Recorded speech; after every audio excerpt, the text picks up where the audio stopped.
Jangan lupa like, komen, dan subscribe channel YouTube TVRI Bengkulu, serta nyalakan lonceng notifikasinya.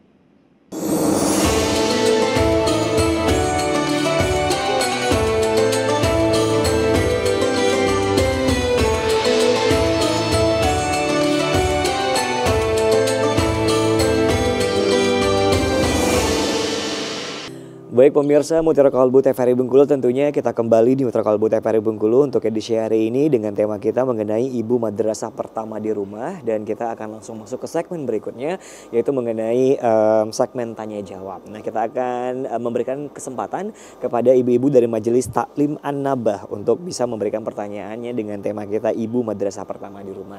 Silakan, siapa yang pertama mungkin? Ya, sebutin namanya Ibu. Bismillahirrahmanirrahim. Assalamualaikum warahmatullahi wabarakatuh. Waalaikumsalam warahmatullahi wabarakatuh. Ibu adalah madrasah pertama untuk anak-anaknya. Ada 4 hal tadi Pak Ustadz. Ya. Sholat, puasa, wajib. Nah, yang terakhir itu suami. Nah, kadang-kadang kita taat kepada suami. Nah, suami yang seperti apa Pak Ustadz yang kita harus taati? Sementara mungkin sholatnya belum-belum. Mungkin nggak sering mukul, Bu. Ini agak kasar, agak gimana itu Pak Ustadz? Yeah. Gimana Pak Ustadz? Caranya biar apakah harus kita taati atau harus kita gimana Pak Ustadz dengan suami yang seperti itu? Assalamualaikum warahmatullahi wabarakatuh. Waalaikumsalam warahmatullahi wabarakatuh. Suami di rumah seperti itu tidak Ibu? Saya. Oh tidak, ya baik.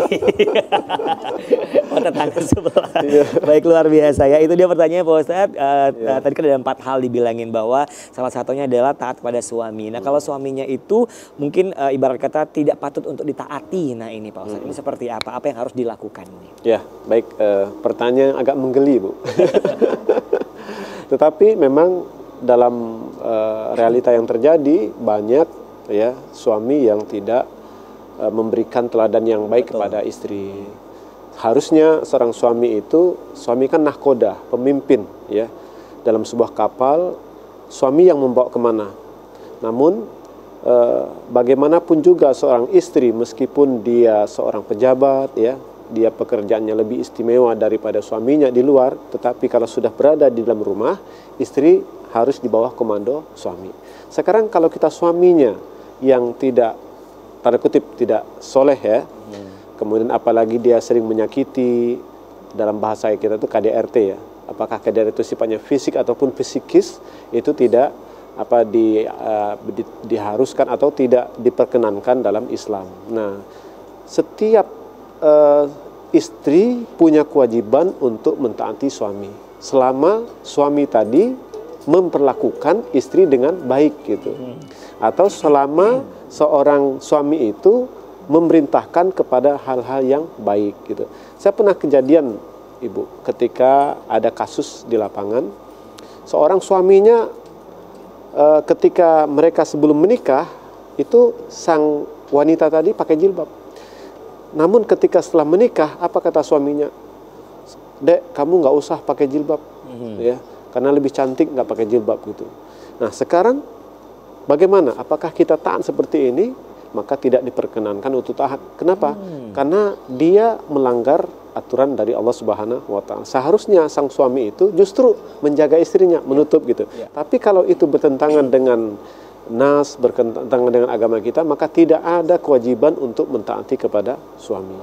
Sebenarnya Bunda, perempuan itu sangat bisa untuk taat kepada suami selama suami bisa membawa istri dengan baik. Rasanya seperti itu. Sekeras-keras seorang wanita pasti ada titik lemah lembutnya gitu. Gitu Bunda ya. Nah, sekarang bagaimana fenomena yang terjadi kalau di dalam itu suami kita justru kasar gitu. Kasus kemarin di Sulawesi apa ya? Digebukin sampai bonyok ya. Harusnya ini sungguh sangat tidak boleh terjadi. Kenapa? Karena perempuan itu tetap dari segi fisiknya dia di bawah laki-laki, tidak kuat. Artinya jangan pernah kita menyakiti, apalagi menyakiti perempuan itu dengan fisik gitu. Karena tetap saja perempuan itu di bawah laki-laki dari segi energi ataupun kekuatannya. Sayangilah perempuan, maka insya Allah akan lahir sebuah keluarga yang baik. Jadi tidak ada ketaatan untuk Tidak ada kewajiban untuk taat kepada suami seperti ini. Tinggal saja kita ya mungkin di sana saling menasihati, mengingatkan. Kalau nggak dosa, ya.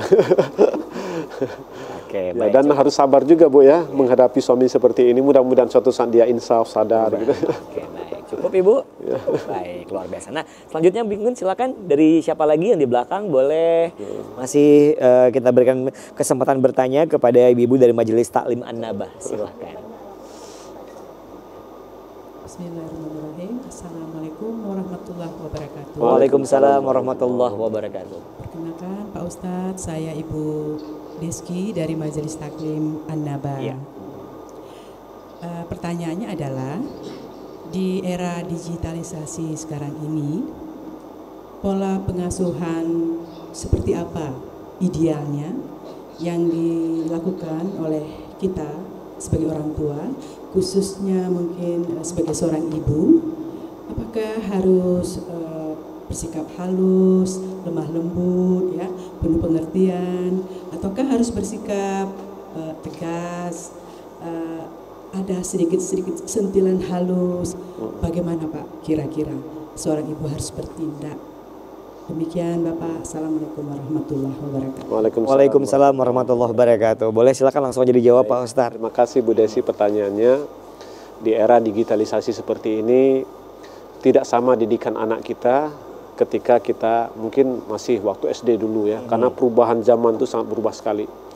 Di era setelah COVID aja itu luar biasa teknologi gitu. Dulu anak-anak kita nggak kenal gadget. Sekarang semuanya hampir sampai anak yang 5 tahun pun sudah megang gadget dia. Gitu. Ini menjadi tantangan tersendiri bagi orang tua terutama ibu. Kalau diambil nangis ya Pak Ustadz. Nangis. Bahkan untuk menenangkan anak dikasih gadget. Iya. Nah, tenang gitu. Tetapi ada masalah setelah itu, masalah besar kepada anak. Nah, untuk hal seperti ini tentu Bunda ketika seorang ibu dipastikan dia bisa memposisikan dirinya. Dia seorang ibu yang lemah lembut pasti gitu karena kasih sayang ada di dalamnya. Kemudian suatu ketika juga seorang ibu itu bisa menerima curhatan anaknya. Artinya ibu itu terbuka, komunikatif orangnya. Ketika sang anak ada masalah, maka sang anak tadi sangat ingin membuka masalahnya kepada ibunya. Karena ada kedekatan emosional di situ. Kemudian juga seorang ibu bisa posisinya tegas dalam suatu hal masalah gitu. Jadi bisa menempatkan posisinya dengan baik. Kira-kira kalau saya melihat psikologis anak saya ini seperti ini, bagaimana cara menghadapinya? Mungkin dia dalam keadaan capek ya. Kemudian kita lihat masa pertumbuhannya gitu ya.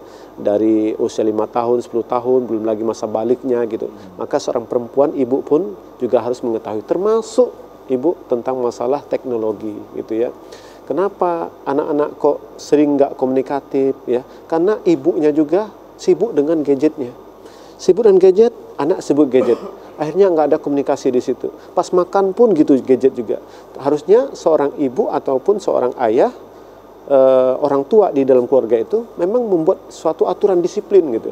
Ketika maghrib tidak ada yang megang handphone, semuanya megang Al-Quran gitu kan. Kita ngaji semuanya. Ketika makan kita punya aturan apa? Nggak boleh megang gadget, semuanya kita makan, pencengkerama. Ada waktu-waktu tertentu. Atau dikasih waktu ketika maksimal itu jam 9 atau jam setengah 10 megang gadget. Jangan sekali Bunda semuanya, kita ingin mudah atau cepat selesai urusan itu, kita kasih gadget selesai, nggak nangis. Tetapi efeknya apa yang terjadi Bunda? Banyak kasus sekarang anak-anak dia tidak komunikasi, alias dia bisu, ya, dia nggak mau ngomong sama orang lain. Kenapa? Karena dia kena penyakit sarafnya sudah mulai terganggu. Akhirnya dia menjadi bisu, kemudian nggak bisa ngomong. Padahal anak itu sedang bagus-bagusnya pertumbuhannya, ketika pertumbuhan dia untuk menghafal, belajar itu sudah hilang semuanya pada masanya. Nah ini Bunda, bagaimana memposisikan seorang bunda, seorang ibu itu kepada anaknya. Ada masanya, kasih sayang itu pasti ada ya. Terus lembut, kemudian ada masanya tegas. Kemudian yang tak kalah penting adalah teladan yang baik seorang ibu kepada anaknya. Seperti itu. Dikombinasikan ya Pak Ustadz ya, antara Bisa. lembut dan juga kasar ya. Ada waktunya gitu. Ya, Oke. tegas ya. Baik. Nah, sebelum ke jeda iklan mungkin ada satu pertanyaan Pak Ustadz. Nah, Ya. kalau ada yang bilang bahwa katanya Pak Ustadz, anak adalah cerminan dari orang tuanya. Nah, gitu kan. Nah, kalau semisalnya nih orang tuanya udah alim, udah baca Al-Quran setiap hari, tentunya udah bagus lah budi pekertinya dan lain sebagainya, tapi anaknya melenceng dari hal itu semua. Nah, itu salahnya di mana Pak Ustadz? Apakah salahnya ajaran di rumah atau ajaran di luar yang diserap oleh anak tersebut? Belum dijawab Pak Ustadz, kita jeda iklan dulu ya. Baik pemirsa di rumah, tetap bersama kami di Mutiara Kalbu TVRI Bengkulu.